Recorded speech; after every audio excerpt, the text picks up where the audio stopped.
জানিয়ে দিব এই মুহূর্তে আমাদের হাতে এসেছে গুরুত্বপূর্ণ আপডেট সংবাদের শিরোনাম। শুরুতেই থাকছে অবৈধ ইউনূসের পতনের দাবিতে দেশ জুড়ে শাটডাউন কর্মসূচি শুরু। এদিকে পিআর নিয়ে কয়েকটি দল মামাবাড়ির আবদার করছে বলছে বিএনপি নেতা রিজভী।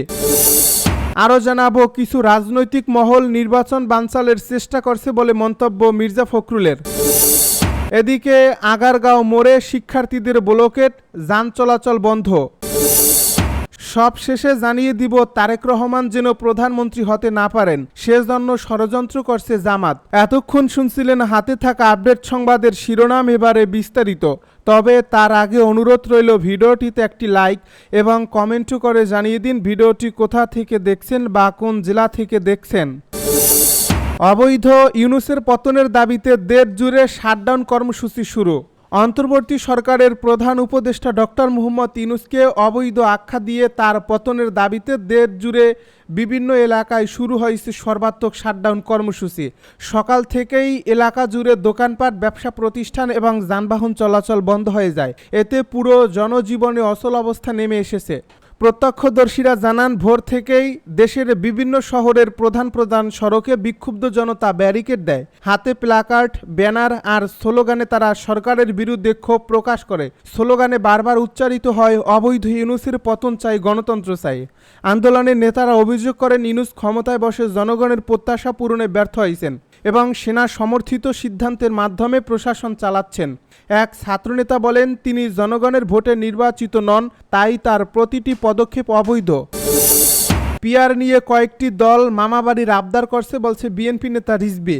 পিআর নিয়ে কয়েকটি দল মামাবাড়ির আবদার করছে বলে মন্তব্য করেছেন বিএনপির সিনিয়র যুগ্ম মহাসচিব অ্যাডভোকেট রুহুল কবির রিজভী। বুধবার বিকেলে জামালপুরের দেওয়ানগঞ্জ গার্লস হাই স্কুল মাঠে আর্থিক সহায়তার চেক ও অটোরিকশার দাবি তুলে দেওয়ার সময় তিনি এই মন্তব্য করেন। বিএনপির ভারপ্রাপ্ত চেয়ারম্যান তারেক রহমানের নির্দেশনায় জামালপুর জেলার 24-এর ছাত্র জনতার গণ অভ্যুত্থানে আহত ও শহীদ পরিবারের সদস্যদের মাঝে চিকিৎসা সহায়তা ও অটোরিকশা প্রদান করে আমার বিএনপির পরিবার। বিএনপি নেতা রুহুল কবির রিজভী বলেন, রমজানের আগেই জাতীয় নির্বাচন দিয়ে জনগণের হাতে ক্ষমতা ফিরিয়ে দিতে হবে। বিএনপির মহাসচিব আরও বলেন, কয়েকটি রাজনৈতিক দল পিআর নিয়ে মামাবাড়ির আবদার করছে, কিন্তু সাধারণ মানুষ যে পদ্ধতিতে অভ্যস্ত সেই পদ্ধতিতে তারা নির্বাচন চায় না। বিএনপি নেতা রিজভী আরও বলেন, বিএনপির 450 বেশি নেতাকর্মী জুলাই আন্দোলনে নিহত হয়েছে, অথচ একটি দল মনে করে সব তারাই করেছে। তিনি আরও বলেন, হাসিনা নির্বাচন দিতে চায়নি, আপনারাও চান না, এটি তো শেখ হাসিনার ইস্যুর। শর্ত দিয়ে নির্বাচনে যাবেন কি যাবেন না, এমন বক্তব্যে প্রকৃত গণতন্ত্র হবে না, এতে উগ্রপন্থা আবার ফিরবে। বিএনপি নেতা রিজভী বলেন, বিদেশে বসে শেখ হাসিনা লুট করা টাকা দিয়ে দেশে অস্থিতিশীলতা তৈরির চেষ্টা করছে, নানা ধরনের ষড়যন্ত্র করছে। কিছু রাজনৈতিক মহল নির্বাচন বানচালের চেষ্টা করছে বলছে বিএনপি নেতা ফখরুল। বিএনপি মহাসচিব মির্জা ফখরুল ইসলাম আলমগীর বলেছেন, গণতন্ত্রের পক্ষের শক্তিকে ক্ষমতায় আসতে না দেওয়ার চেষ্টা অব্যাহত আছে। কিছু রাজনৈতিক মহল নিত্য নতুন দাবি তুলে নির্বাচনকে বানচালের চেষ্টা করছে। বুধবার প্রেস ক্লাবে অনুষ্ঠিত এক আলোচনা সভায় বিএনপি নেতা ফখরুল নেতাকর্মীদের সজাগ থাকার আহ্বান জানান। তিনি সতর্ক করে বলেন, আমরা জিতে গেছি এটি ভাবলে ভুল হবে। দেশের রাজনৈতিক প্রেক্ষাপটে দেশি বিদেশি ষড়যন্ত্রের কথাও উল্লেখ করে তিনি জানান, দিল্লিতে 2,500 কোটি টাকা খরচ করে পরিকল্পনা করা হয়েছে যাতে বাংলাদেশে নির্বাচন না হয় এবং শেখ হাসিনাকে পুনরায় ক্ষমতায় ফিরিয়ে আনা যায়। এ সময় বিএনপি নেতা ফখরুল সরকারের প্রতি আহ্বান জানান, সব রাজনৈতিক দলকে নির্বাচনমুখী করতে প্রয়োজনীয় ব্যবস্থা গ্রহণ করা হোক। আগারগাঁও মোড়ে শিক্ষার্থীদের ব্লকেট, যান চলাচল বন্ধ। 3 দফা দাবিতে আগারগাঁও মোড় ব্লকেট করেছেন শেরেবাংলা কৃষি বিশ্ববিদ্যালয়ের শিক্ষার্থীরা। এ সময় ওই এলাকায় যান চলাচল বন্ধ করা হয়। বৃহস্পতিবার সকালে শিক্ষার্থীরা দাবি আদায়ে আগারগাঁও মোড়ে অবস্থান নেন।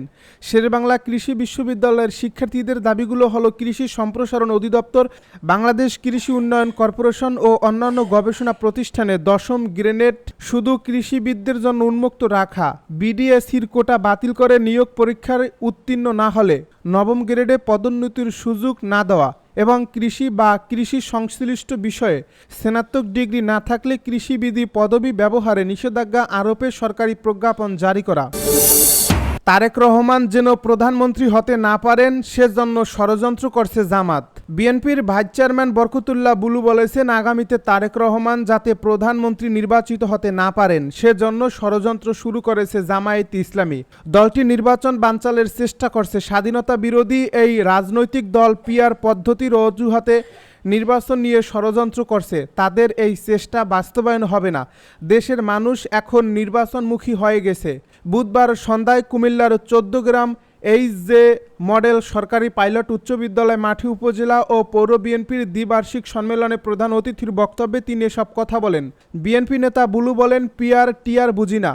আগে যে পদ্ধতিতে নির্বাচন হয়েছে সেই পদ্ধতিতে জাতীয় সংসদ নির্বাচন অনুষ্ঠিত হতে হবে, অন্যথায় এই দেশের মানুষ প্রতিরোধ গড়ে তুলবে। 1996 সালে জামাত আওয়ামী লীগের সঙ্গে জোট করে দেশে 173 দিন হরতাল পালন করেছে। 1996 সালে খালেদা জিয়ার বিরুদ্ধে নির্বাচন করে তারা মাত্র 3টি সিট পেয়েছে।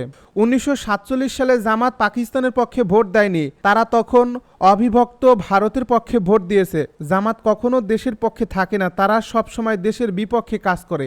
আগামী নির্বাচন নিয়েও তারা ষড়যন্ত্রের অংশ হিসাবে পিআর পদ্ধতিকে সামনে নিয়ে এসেছে। তিনি আরও বলেন, ডক্টর ইউনূস দেশের জনগণের কথা বুঝতে পেরে আগামী ফেব্রুয়ারি মাসে জাতীয় সংসদ নির্বাচন ঘোষণা দিয়েছেন। আশা করি সেই সময় নির্বাচন অনুষ্ঠিত হবে।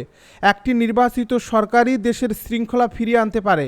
ক্ষমতা গ্রহণ করলে আওয়ামী লীগের আমলে পাচারকৃত অর্থ দেশে ফেরত আনতে পারব। বরকতুল্লাহ বুলু বলেন, বেগম খালেদা জিয়ার মতো নেত্রী হয় না, একমাত্র বেগম খালেদা জিয়াই দেশের জন্য তার জীবন বিসর্জন দিতে চলেছেন। শেখ হাসিনা বেগম খালেদা জিয়াকে জেলে নিয়ে স্লো পয়জন দিয়ে হত্যা করার চেষ্টা করেছে। জিয়াউর রহমান 1971 সালে 27 মার্চ স্বাধীনতার ঘোষণার মধ্য দিয়ে দেশকে একটি মানচিত্র দিয়েছেন।